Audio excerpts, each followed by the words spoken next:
kakayanin, pagkat ikaw ay kapiling. Subukin man ang panahon, mananatili sa'yo, Panginoon.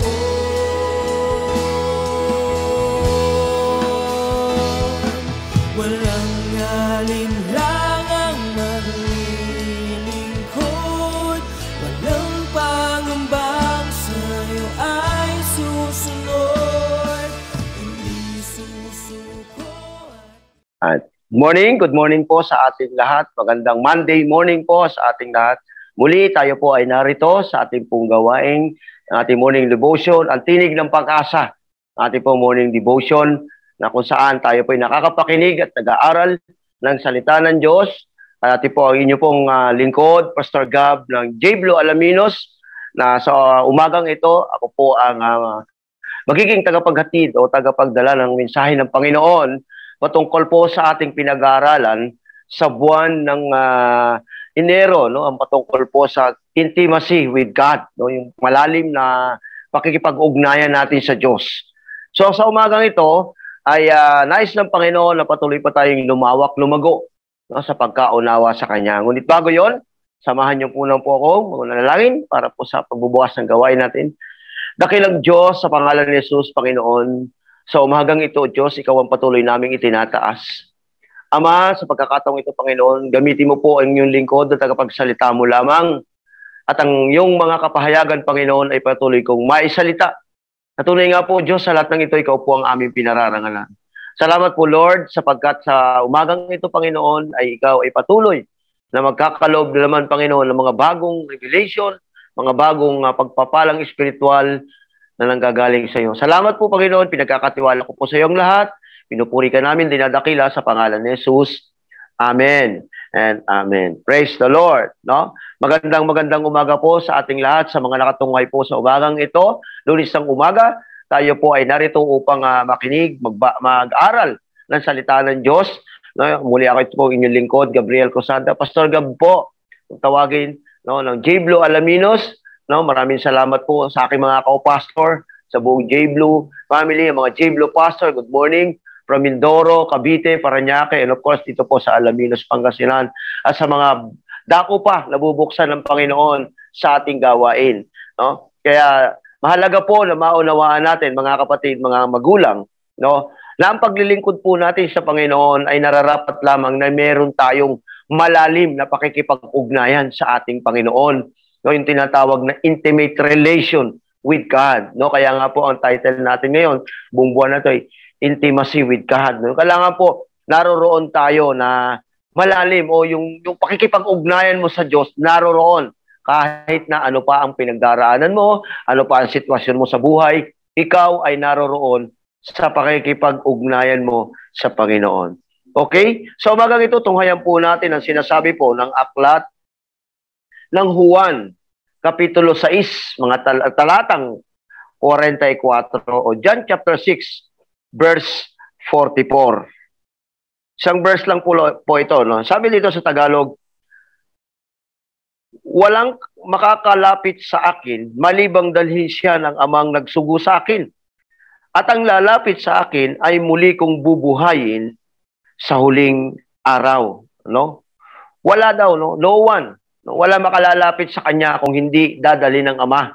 No, kaya ang Ama nagdadala, no, ng mga taong ilalapit, no, lumalapit sa Panginoon. No, kaya nga po, hindi natin pwedeng angkinin na ako nagdala sa kanya diyan. Ako, mahirap po yung apology. At sabi po dito ng ating Panginoon, no, maliwanag po na sinasabi niya, walang makalalapit sa akin. Si Jesus po nagsasalita diyan. Malibang dalhin siya ng amang nagsugo sa akin. No? Yung nagsugo kay Jesus Christ, yun ang magsabi niyang magdadala, no? Yung lalapit sa kanya. At ang mga lalapit daw sa kanya ay bubuhayin niya sa huling panahon. No? Sabing ganun ay, ang lalapit sa akin ay muli kong bubuhayin sa huling araw. Praise God. No? Kaya nga po sa umagang ito makikita natin, no? Yung intimate relation natin sa Panginoon, sa ating Diyos. No? Yan po yung magiging dahilan para tayo ay patuloy na maging malapit sa ating Panginoon. dahil nga po yung intimacy mo, naririyan, no, ay makikita mo na yung pakikipag-ugnayan mo sa Diyos, napakalapit mo sa Kanya. Okay? Now, what do you think of when you think of intimacy?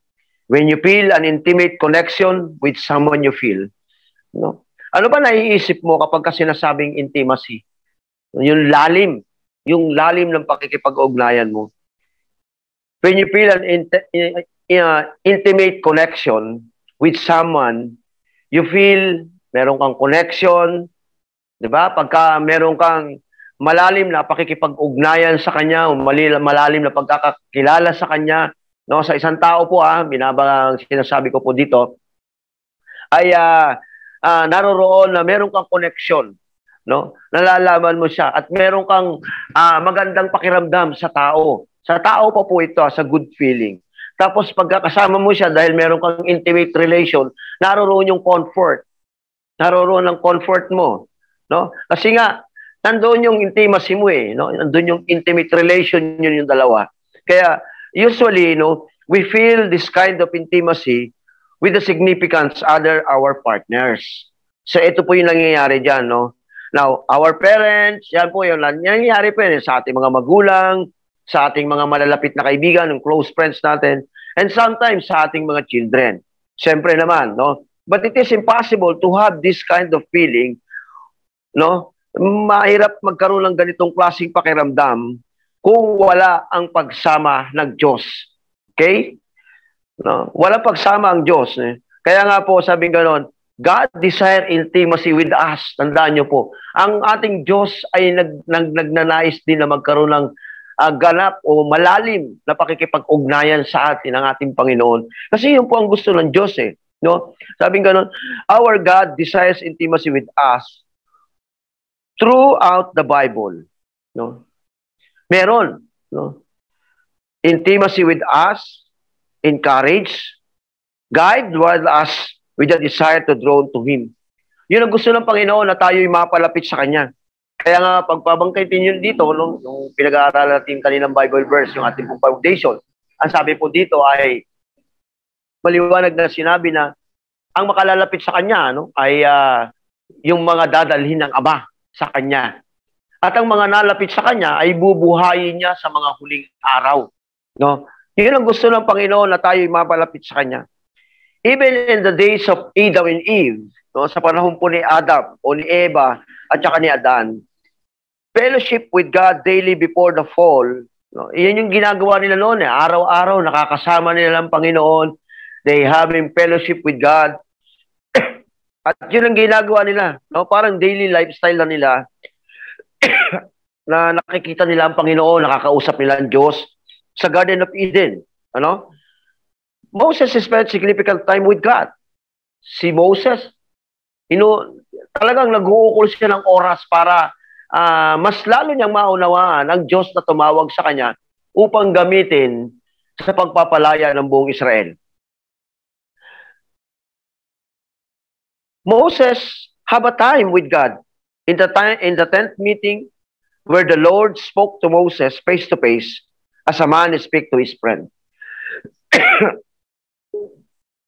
Ito yung time na si Moses laging kinakausap ng Panginoon doon sa tent meeting, doon po sa Tolda, no?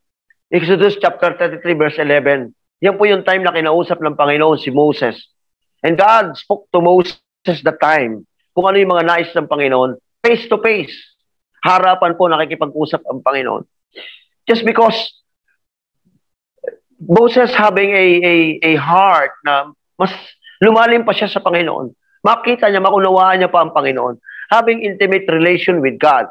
And the same, ang Diyos nagnanais din na magkaroon siya ng intimate relation sa atin. Ng intimacy sa atin. Now, do you have that kind of intimacy sa mga panahong ito? Even you are a long-time Christian or a new Christian or a new beginners na Christian, meron ka bang ganitong klase ng intimacy na katulad ng nangyayari sa panahon noon?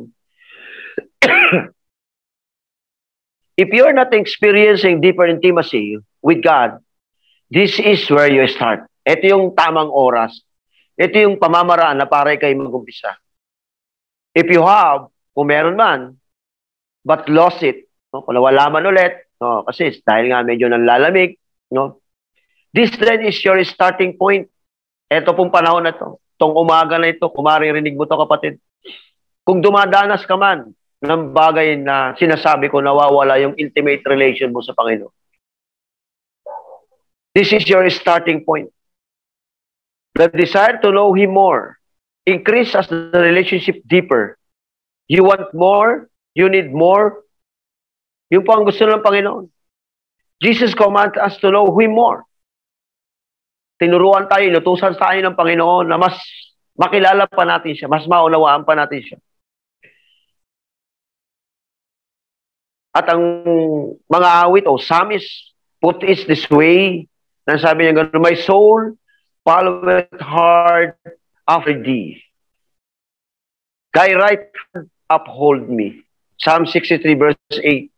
Makikita natin dito na talagang yung kanyang kaluluwa mismo nagnanais na magkaroon ng intimate relation. Now, sa umagang ito, I do believe na maraming mga tao ngayon o maraming mga nakatunghay ngayon sa umagang ito na ikaw ay matagal ng Kristiyano or ikaw ay baguhan pa lang na Kristiyano. Maaring itong pag-uusapan natin ay alam mo na, pero ang tanong nagagawa ba? Amen? Meron po tayong 4 na dadaanan o dapat na pagdaanan o dapat nating daanan para magkaroon tayo ng malalim na pakikipag-ugnayan sa Diyos. 4 paths to deeper intimacy with God.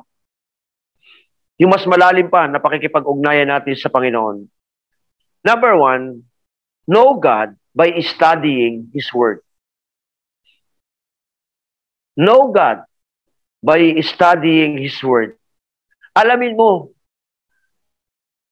ang Diyos sa pamamagitan ng pag-aaral ng Kanyang salita. Kasi dito po sa banal na kasulatan, mga kapatid, dito natin makikita ano ba ang karakter meron ng Diyos na sinasamba natin. Ano ba ang gusto ng Panginoon at ano ang ayaw ng Panginoon na gagawin natin. Ano ang nakakapagpasaya sa Panginoon. Ano ang nagbibigay ng kagalakan sa Panginoon na nagiging kalakasan natin. At ano naman ang gusto ng Diyos na gagawin natin sa pang-araw-araw. Sa kanya mga salita, mga kapatid, intimacy starts with knowledge. Tandaan niyo po yan. Knowledge of who God is and knowing Him. Kaalaman na kung sino ang Diyos at maunawaan mo siya. It's hard to have intimacy with someone you don't know. Tama? Mahirap po magkaroon ng malalim na relasyon o pakikipag-ugnayan sa mga taong hindi mo kilala. Kinakailangan, kikilalanin mo muna. Di ba nga po? Kahit po sa personal. Sa magkaibigan. Sa magkaibigan, hindi yan basta magkaibigan. Lalo na kung best friend. Hindi yan basta-basta. Una, magkakakilala sa pangalan. Tapos, magkakaroon ng banding-banding. Magkakaroon ng konting fellowship, banding. Tapos after that, makikilala na yung isa't isa sa mga pag-uugali. As the day goes by, as the year goes by, nakikilala nila ang isa't isa. The same din po sa buhay natin bilang mga Kristiyano. Habang pinag-aaralan po natin ang salita ng Diyos, lumalalim po ang pagkakaunawa natin sa Panginoon. Yung pakikipag-ugnayan natin sa Diyos ay lumalalim. Lumalawak ang kaalaman natin. Kaya nga sabing ganun, intimacy start with knowledge. Kailangan po may pagkaunawa. May kaalaman ka. No?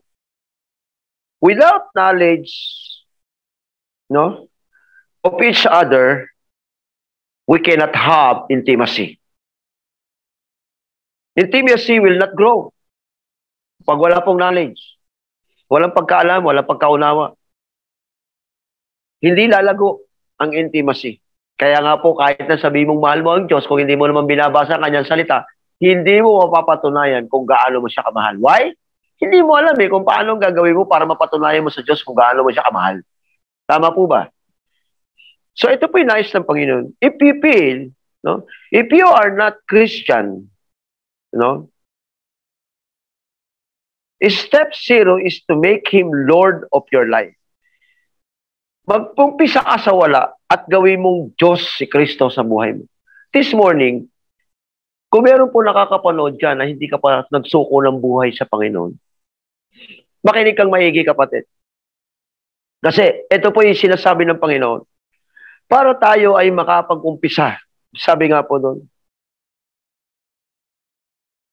0 is to make Him Lord of your life. Step 0. So ka mag-umpisa at gawin mo muna. Ano yung una mong gagawin? Gawin mong Diyos Kristo sa buhay mo. Yun po yung start. The path to intimacy start with believing in Jesus. So sabi ko kanina, intimacy start with knowledge. Kaya nga po, know God by studying His Word. And the path for intimacy is believing in Jesus. No, ang daan para sa malalim o sa pakikipag-ugnayan mo sa Diyos, mag-uumpisa po yan sa pagkakaroon mo ng pananampalataya kay Jesucristo. When the Philippians jailer asked yung pong jail guard, sa panahon po ni Paul sa Acts chapter 16, if you read it, in Acts chapter 16 verse 30, sinabi niya na, how can I be saved? Sabi ng jailer. Dahil nga hindi niya alam kung anong gagawin niya, dahil nga natanggal ang tanikala ni Apostol Pablo, ni Silas, maging ang mga nakakulong, nabuksan ang lahat ng pintuan ng kulungan. At ang inaakala ng jailer, nakatakas na lahat. Nung makita niya, hindi naman pala nagsialis. Kasi noong mga panahon na nun, kapag kaganon, parurusahan ka, papatayin ka. Ikaw jail guard, kamali ka. Pinatakas mo yung mga bilang patay ka. Kaya ano sabi ng jail guard kay Apostol Pablo at kay Silas? Sir, what am I going to do? Ano ang gagawin ko? Ano sabi ni Apostol Pablo? Sabi niya, how can I be saved? The apostle turned to him, to believe in the Lord Jesus, and you will be saved. Sinabi sa kanya, maniwala ka, manampalataya ka, Yesu Kristo. Ikaw at ang sambayan mo ay maliligtas. See, it is started in receiving Jesus as your Lord and Savior. Now, if you notice this, no, habang ikaw ay nag-aaral, tinanggap mo na si Kristo, hindi po natatapos doon. To know Him more, you must study His Word. Kailangan po pag-aralan mo ang kanyang salita para magkaroon ka pa ng deeper intimacy with God. Kailangan yun po yung gagawin natin. Kaya maunawaan natin that this thing is must sa buhay po ng bawat isa mananampalataya. Believe in Christ. Initiate your knowledge on Him. So yun po yung dapat natin gawin. By accepting who He is, you begin to see that He is a God who cares for you. So sa pasimula na tinanggap mo si Kristo, ayun yung magsisimula na mauunawaan mo kung sino ang ating Panginoon. Kung sino ang Diyos nagkakalinga sa atin o nangangalaga sa atin. God who loves you and God who learns, who warms you, what is best for you. Doon mo mauunawaan yung Diyos na nagmamahal sa iyo, makikilala mo. Makikilala mo rin ang Diyos na bababala sa iyo, nagsasabi sa iyo ng mga bagay na gusto niya na mas mainam sa iyo. A God who warms what is best for you.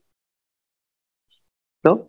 When you start studying the Word of God or you're reading the Bible, you will notice na ito pala ang gusto ng Panginoon sa buhay ko. Ito pala ang nais ng Diyos na gawin ko. Dati itong ginagawa ko, mali pala. Parang ako lang po yan. No? Naalala ko nung bata ko. Lagi akong sinasama ng nanay ko kapag ka January 9, dyan sa may Avenida, pinapagsuot ako ng nanay ko ng kulay maroon na robe, na roba. Tapos meron akong sinturon, tapos may tassel na kulay daw. Tapos wala po akong sinelas, nakayapak lang. Maglalakad. During that time, siguro mga panahon na nun ay mga 1977, ganyan. I was 10, maliit pa ako nun. Maliit pa ako talaga nun. Pero meron lang ganun. Maglalakad kami from Plaza Miranda, pupunta ng Carlos Palanca, tatagos ng Etiague, papasok ng Claro M. Recto, pupunta ng Avenida, ang Santa Cruz. No, hindi ko alam na meron palang mas dapat gawin. Every January 9, ginagawa po namin. But when we learn, no, lalo ni nanay ko, when she learned na mali ang ginagawa niya, sa akin, at ginagawa niya, no? He is entering the church na talaga po nakalubot, mga ganon eh.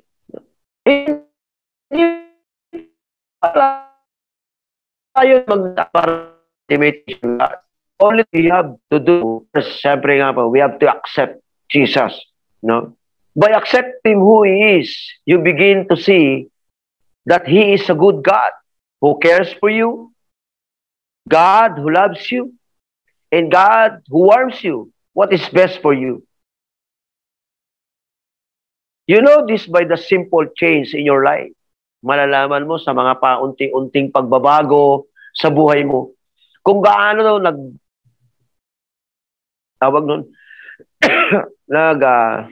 kikare sa atin ang ating Panginoon. Kung paano niya tayo pinangangalagaan. Sa mga maliliit na bagay, makikita natin din transformation. Sabi nga po, God will change us from glory to glory. Every day may ginagawa pong pagbabago ang Panginoon sa atin. It's not biglang isang click lang po ng kamay, bago ka na. No. Your journey begins for greater intimacy. Ang paglalakbay po ay nagsisimula sa malalim na pakikipag-ugnayan sa Diyos, yung greater intimacy mo. Ano ba yung intimate relation mo sa Panginoon? Kaya nga po sabing ganon, number 1, we have to study His Word. Know God by studying His Word. Pangalawa po, second, to the fourth path, in a deeper intimacy with God, commit to living for Him. Kailangan po i-commit natin ang ating pamumuhay sa Kanya. More times we spend with someone, the more we know them, if we like them, the more we want to spend time with them. But God brought us to the relationship. He wants to spend time with us, ang Diyos.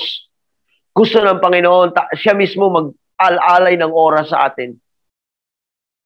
Kaya dapat tayo nag-aalay din ng oras sa Panginoon.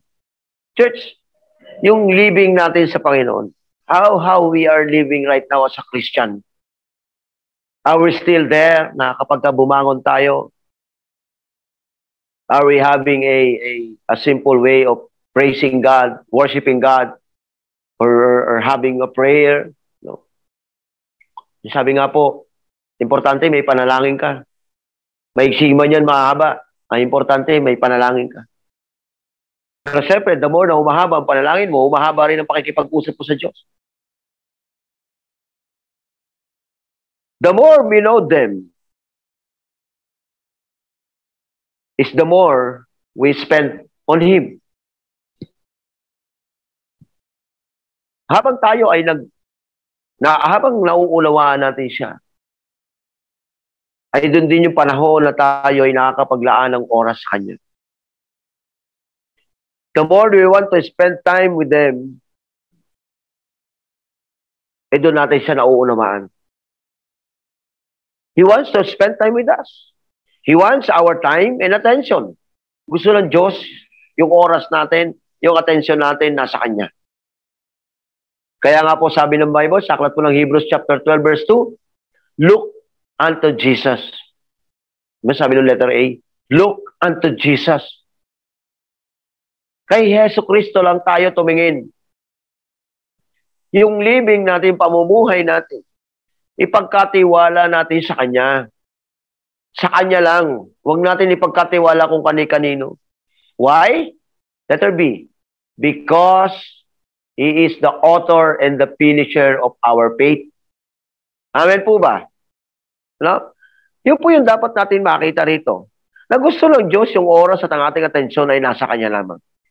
Hindi nga po sabi gano'n ng Exodus chapter 20, no? Verse, if I'm not mistaken, verse 4, no? Sabi, ang Diyos ay mapanibuguin. Malalim na pananagalog ang mapanibuguin. Pero sa pananagalog ngayon, ang ibig sabihin po niyan, siloso ang Diyos.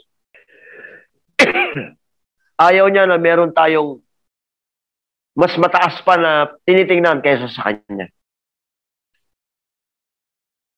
There are no shortcut spending time with God. Wala pong shortcut sa pag-aalay ng oras sa ating Panginoon. Start spending time reading His Word, the Bible. Yun yung oras na ibinibigay mo, yung magbabasa ka ng Kanyang salita. Kaya nga po doon sa number 1, study His Word. Study God with His Word. I always like to recommend that you read the Psalms. Ako po, ganun din po ang ginagawa ko. Kaya ako, nire-recommend ako po sa inyo. Ang basahin nyo po yung Book of Psalm and Book of Proverbs. Book of Proverbs has a 30 chapter. Yung Book of Psalms, no, napakarami ng chapter niyan, 100 plus. Pero makikita nyo itong mga book na ito, pag binasa nyo po, talaga po, dito mo makikita yung mauunawaan. Although, ang buong Bible naman, if you read the Bible, you will notice, naroon ang mga salita ng Diyos na magpapalalim sa atin sa pakikipag-ugnayan sa Kanya. Pero ako, I suggest to read Psalms. No? In particular, yan pong Psalms. Particularly, ako po, yung Psalms 119, Psalms 91, Psalms 23. Diba? Ang sarap eh. Alam niyo po ba yun? Yung napipil mo talaga. Pil na pil mo. Kasi sabing gano'n, diba, meron nga isang word na dinadala niya ako, inihiga niya ako sa mainam na batisa. Ang sarap pakinggan. Ang sarap pakiramdaman. Doon gano'n ang gagawin sa iyo ng Panginoon. Habang napapakinggan mo, habang nababasa mo, lumalalim ang ugnayan mo sa Panginoon. Amen? Lumalalim ang pagkaunawa mo sa Panginoon. Kaya nga po, sabing ganon, to see how knowledge of God's Word, and in turn, Him, it can change your life as you read. Talagang mababago ang buhay mo rito kapag binabasa mo ito. Pause and think about what each word means. Pag binasa niyo po ito, dapat may ihinto kayo para maunawaan niyo ano ba ibig sabihin ng salita na to. Because God's Word is the living Word, it will influence you and change you. Amen? So, ang ibig sabihin po nito, sabi ko, commit to living for Him. Ipagkatiwala mo ang iyong buhay. Proverbs chapter 16, verse 3, ang sabi po doon, commit thy works and thy thoughts, and their love will be succeed. Ipagkatiwala mo sa Diyos ang iyong mga isipin. At ang buhay mo ay magiging maayos, maganda. Magiging prosperous. As simple as this, mga kapatid, nakikita natin dito, yung word na pinag-aaralan natin. Parang, alam na natin ito kasi kung malalalim na tayo na Kristiyano, alam na natin ito. Ang tanong ko dito, ginagawa mo po ba ito? Di ba? Remember, the life of Christian is, talaga pong ito yung buhay natin. It should be. Kailangan po lagi natin kinagot. Number 3, trust Him. Okay? Trust Him. Your knowledge of Him grow through His revelation in your life. Ang pagkaunawa mo, ang pagkakaalam mo sa Panginoon ay magpapalawak ng mga kapahayagan ng Panginoon sa iyong buhay. Ang Diyos ay kaibigan natin. That's why sinabi nga ni Jesus, they are all my friends. Tinuring tayong kaibigan ng Diyos. Kaya nga po may awitin na, I am a friend of God. Doon po nakuha yun. God is my friend, but He is not like any friend. Hindi siya katulad ng mga kaibigan, ng mga ibang kaibigan. Bakit? Kasi kakaiba pong kaibigan ng Diyos. Yung intimate relationship niya sa atin ay grabe. Kaya we must trust God. Proverbs chapter 3 verse 5, the Bible says, trust in the Lord with all your heart. And verse 6, don't lean on your understanding. In all your ways, acknowledge Him, and He will direct your path. Trust in the Lord with all your heart. Buong puso kang magtiwala sa Panginoon. Yun lang. Alam mo, pag nagtitiwala ka sa Panginoon, lalo mo siyang mauunawaan. Yung intimate relationship mo sa Panginoon, grabe. Habang siya ay nangungusap sa iyo, habang siya ay may ginagawa sa iyo, magugulat ka. There will be a big change in your life. Masasabi mo lang, you're so amazing, God. Once we trust God, everything sa buhay natin, trust in Him. Tandaan mo, kapatid, hindi ka mabibigo sa Panginoon. Kaya nga si David, sabi niya, mula pa ang kabata, hanggang sa ako'y tumanda, wala pa akong nagtiwala, wala pa akong nakitang nagtiwala sa Diyos na pinabayaan. At ang kanyang mga anak o angkan ay naging hampas lupa, sabi po sa Bible. Naghirap. Bakit? Kasi sabi niya, nagtiwala. Trust. Importante mga kapatid, trust on Him. Amen? Trust in the Lord. With all our heart. Wala tayong dapat na pag-alinlangan. Magtiwala lamang tayo sa Panginoon. God is trustworthy God. And lastly, number 4, path to deeper intimacy with God. Number 4, prioritize Him. I-priority natin ang ating Panginoon sa buhay natin. Kaya nga sabi niya sa Matthew chapter 6 verse 33, seek it ye first. Seek ye first. Unahin muna natin. Hanapin ang katwiran at ang kaharian ng Diyos at ang lahat ng bagay na ito ipagkakalupsan. If you prioritize God in your life, your intimate relation with Him will go deeper. Deeper intimacy begins with prioritizing our relationship with God. As the most important thing in our life, it means removing distraction. Pag pinagkatiwala mo sa Diyos ang iyong buhay, ang lahat, ibig sabihin, tinatanggal mo na ang lahat ng balakid o distraction. Lahat ng balakid. Distraction hinders. Nagiging dahilan yan. Pinipigilan ka dyan yung mga distraction. Distraction hinders making the journey longer. Pinipigilan ito na yung paglalakbay mo. Kaya making the journey longer, distractions pulls us. Habang umahaba ang ating paglalakbay, ang mga balakid o nakakabalakid sa atin, yan yung mga magdadala sa atin sa kawalan. Doing all the right things, but we see no spiritual benefits or growth in our lives dahil may distraction. But if we, sabi nga ganun, if we prioritize Him in our life, pag pin-priority natin ang ating Diyos, tandaan niyo po, walang magagawa ang distraction. Distraction produce dissatisfaction. Because our focus is no longer on the who is the author, the creator and the finisher of our faith. Kasi nadidistract ka na doon ka na nakatingin. Once you focus your life to Jesus, pina-priority mo ang Panginoon sa buhay mo. We may have excuses for our distraction, but ultimately, if we crave deeper intimacy with God, we will slowly remove them, or He will prune us and remove them from us. You see that?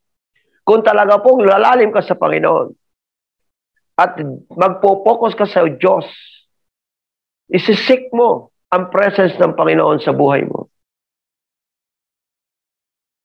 If we crave deeper intimacy with God, we will slowly remove them, or He will prune us and remove them from us.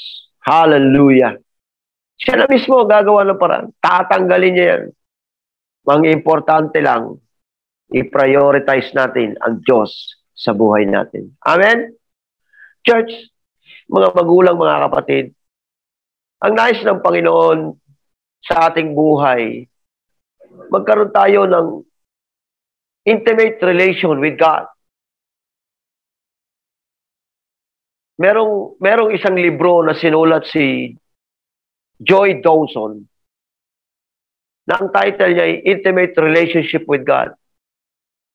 When I read it, talagang grabe, no? Yung isang testimony niya doon. How Joy Dawson have a intimate relation with God. Ang nakalagay doon ay he prioritized God sa buhay niya. He always prioritized God. Bago siya bumangon, he prayed, he talked to God, he sing a song with God, read the Word of God. Pina-priority niya na yun. Kumbaga, ang ano niya daw ay everyday na kanyang ginagawa. Kasama na yun sa kanyang itinerary. O sa kasama na yun sa kanyang daily lifestyle. Ang mga bagay na yun. Kaya mga kapatid, mga magulang, intimacy with God is must. Kailangan po natin itong ginagawa. Bilang mga Kristiyano, bilang mga mananampalataya. At maging sa mga bago pang nakakapakinig ng gawain ito. Nais ng Panginoon na magkaroon tayo ng malalim na pakikipag-ugnayan sa Diyos. At ito ay magsisimula sa pagtanggap sa ating Panginoong Hesus bilang ating Diyos sa tagapagligtas. Kung ikaw ay bago lamang na nakatunghay sa gawain ito, o di kaya matagal ka na Kristiyano, pero dumadaan ka sa mga bagay na katulad nito, nawawala na ang intimate relation mo sa Lord. Sabi nga, this is the starting point again. You will back to zero. You have to surrender again your life to Jesus and begin with knowing God by His Word. Commit your living unto Him, trust in the Lord, and prioritize God in your life. Samahan niyo po ako sa maiksing panalangin na ito. Muli nating ialay ang ating buhay sa Panginoon. Isuko natin ang ating buhay. Kung tayo man po ay nakakaranas ng panlalamig o pagkawala sa pakikipagrelasyon natin sa Panginoon. Halina po at tayo po yung magbalik loob sa ating Panginoon. Suko natin ang ating buhay. At para tayo makapagsimulang muli na magkaroon ng malalim ugnayan.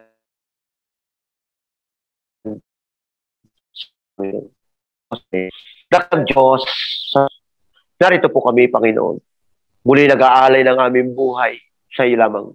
Jesucristo, ikaw nga po maging Diyos sa tagapagligtas namin sa aming buhay. Ikaw ang patuloy na magmando, magpatakbo ng aming buhay. Ikaw ang maging hari sa amin. Malaman, maunawaan ka pa namin, Panginoon, sa malalim at Biblia ang pamamara. Patunay nga po, Diyos, na ang aming buhay, ang aming pagkatao, ay may alay namin ng buong buo. Salamat po, Panginoon, sapagkat tinatanggap mo kami, Panginoon. Sa kabila ng aming mga kasalanan, nariyan ka nagpapatawad sa amin. Salamat po, Diyos. Pinupuri ka namin dinadakila sa pangalan ni Jesus. Amen. Ako na lang po mananalang. Dakilang Diyos sa pangalan ni Jesus, Panginoon, maraming salamat. Sa iyong mensahe sa umagang ito, Panginoon, na kung saan, O Diyos, nais mo na meron kaming malalim na pakikipag-ugnayan sa iyo. Nais mo, Panginoon, na kami mismo ay gumawa ng hakbangin upang mas maunawaan ka pa namin sa mga pamamaraan na ito. Lord, alam ko po, Panginoon, sa umagang ito, meron kang ninais na gawin namin. At ito nga po, Panginoon, ay mahakbangan namin at magawa namin para sa kapurihan. Sa aking mga kapatid, Panginoon, dumaranas na mga bagay na nawawala na o di kay lumalamig ang aming pakikipagrelasyon sa iyo. Lord, muli mong pag-initin ito, Panginoon. Ibaba mo po ang apoy o Diyos sa aming puso. Muli kami mag-init o God upang maunawaan ka namin. Panginoon, salamat sa iyong mensahe na ito. Natuloy nga po, Diyos, ikaw ang higit sa lahat na nagtulong sa amin. Holy Spirit, thank you for being with us, for being a programmer of this service. Thank you, Lord. Thank you, Lord. Salamat po. Pinupuri ka namin, dinadakila o Diyos sa mensaheng ito. Sa pangalan ni Jesus. Amen and amen. Praise the Lord. Magandang umaga po sa ating lahat. At inaanyayahan ko po kayo sa ating pong mga sumusunod pa na gawain po ng ating daily devotion. No? Every Monday, Wednesday, and Friday po, no? Ang ating pong daily devotion yan, 9 o'clock. No? At makinig po kayo dahil po napakarami po natin dapat maunawaan at matutunan. At sa gabi naman po, no? Monday, Wednesday, Friday, 7 p.m., meron po tayong mga gawaing pagsamba, pagpupuri sa Panginoon na kung saan yun po yung nais ng Panginoon na para tayo po ay mas lumalim pa sa pakikipag-ugnayan natin sa ating Panginoon. Maraming salamat po muli. Ito po ang inyong lingkod, Pastor Gab, ng Jesus Believed Up, Alaminos, Pangasinan. Maraming salamat po at magandang araw sa ating lahat. Salamat po. Walang pangambang sa'yo ay susunod, hindi susuko at